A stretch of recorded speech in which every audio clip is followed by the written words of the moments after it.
ஓம் ஸ்ரீ மகா பெரியவா சரணம். பெரியவா கடாட்சம் பரிபூர்ணம். ஜெய ஜெயசங்கர ஹரஹர சங்கர. பெரியவாளை கேட்டுக்கிட்டே இருக்க தோணுது நிகழ்ச்சிக்கு எல்லோரும் வரவேற்கிறேன். இன்றைக்கி நம்ம பார்க்க போகிற பெரியவாளோட மகிமை மகான் ஏற்காத அதர்ம பணம். ஸ்ரீ மகா பெரியவா கலவையில் இருந்த காலகட்டத்தில் ஒரு நாள் கால வேளையில் தஞ்சாவூர் மாவட்டத்தை சேர்ந்த ஒரு வழக்கறிஞர் பெரியவா தரிசனத்துக்கு காரில் ஏக தடபுடலாக வந்து இறங்கினார். மனைவி மடிசார்லேயும் பையன் வேஷ்டி துண்டு, அவர் பஞ்சகச்சம், அங்கவஸ்திரம், நவரத்ன மாலை எல்லாத்தோடையும் வந்திருந்தா. அவளை பார்க்கறதுக்கே கொஞ்சம் அமக்களமாகவும் அகங்காரமாகவும் இருந்தது.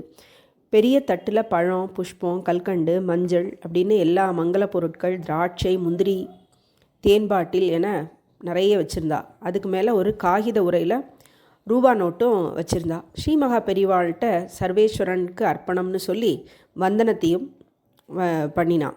கருணாமூர்த்தியான பெரியவா தன் தீர்க்கமான அருள் பார்வையோட தர்மம் வழுவாத திருக்கண்ணால் அந்த தட்டை பார்க்குறார்.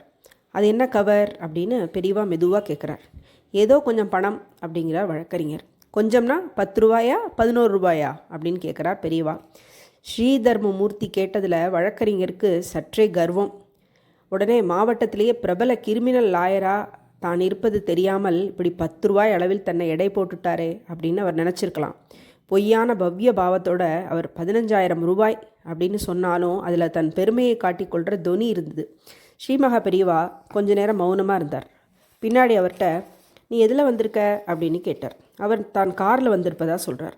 அந்த கவரை எடுத்துகிட்டு போய் காரில் பத்திரமா வச்சுட்டு வா, நீ கொண்டு வந்த பழம் புஷ்பமே போதும் அப்படிங்கிறார். அட்வொகேட் ஸ்ரீமகான் சொன்னதில் வெலவெலத்து போயிட்டார். ஒரே திருவாக்கில் தன் கர்வமெல்லாம் அடங்கின மாதிரி அவருக்கு தோணித்து. அந்த 15,000 ரூபாய் கவரை கொண்டு போய் காரில் வச்சுட்டு திரும்பிய வழக்கறிஞருக்கு ஏதோ ஒரு குற்ற உணர்வு முகத்தில் தெரிஞ்சுது. அவர்கிட்ட ஸ்ரீ பெரியவாள் என்னும் கருணை தெய்வம் எதையுமே காட்டிக்கொள்ளாமல் சாந்தமாக பேசி பிரசாதங்களை கொடுத்து ஆசீர்வாதத்தும் அனுப்பி வச்சார். கார் புறப்பட்டு போகிற சத்தம் கேட்டுது. ஸ்ரீமடத்துக்கு அந்த காலகட்டத்தில் அடிக்கடி பணம் மற்றும் பொருள் தட்டுப்பாடு வர்றதுண்டு. மேனேஜர் பணம் இல்லையே என கவலைப்படுறதும் உண்டு. இப்படி ஒரு நிலையில் அந்த காலகட்டத்தில் 15,000 ரூபாய் என்பது பெரிய தொகை. அப்படி இருக்க நடமாடும் தெய்வமான மகா பெரியவா அதையே நிராகரித்தார். அதுக்கு காரணம் என்னன்னு அங்கே இருக்கிறவா யாருக்குமே தெரில. இப்படி ஒரு பொறுமல் அங்கிருந்த மடத்து சிப்பந்திகளுக்கு இல்லாமல் இல்லை.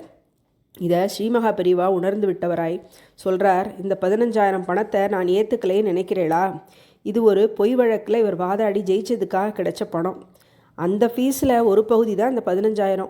அதனால தான் வேண்டான்னு சொன்னேன் அப்படிங்கிறார் நம்ம பெரியவா. அருகில் இருந்த தொண்டர்களுக்கு ஸ்ரீமகா பெரியவாளோட தர்மநெறி ஜோதியை எந்த அதர்ம வழி பொருள்களும் அண்ட வாய்ப்பில்லைங்கிற மாபெரும் உண்மையை அப்போ புரிஞ்சுண்டா.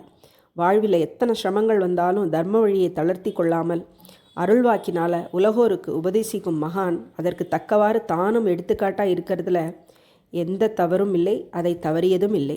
இதுதான் நம்ம பெரியவாளோட மகிமை. ஓம் ஸ்ரீ மகா பெரியவா சரணம். பெரியவா கடாட்சம் பரிபூர்ணம். ஜெய ஜெயசங்கர ஹரஹர சங்கர.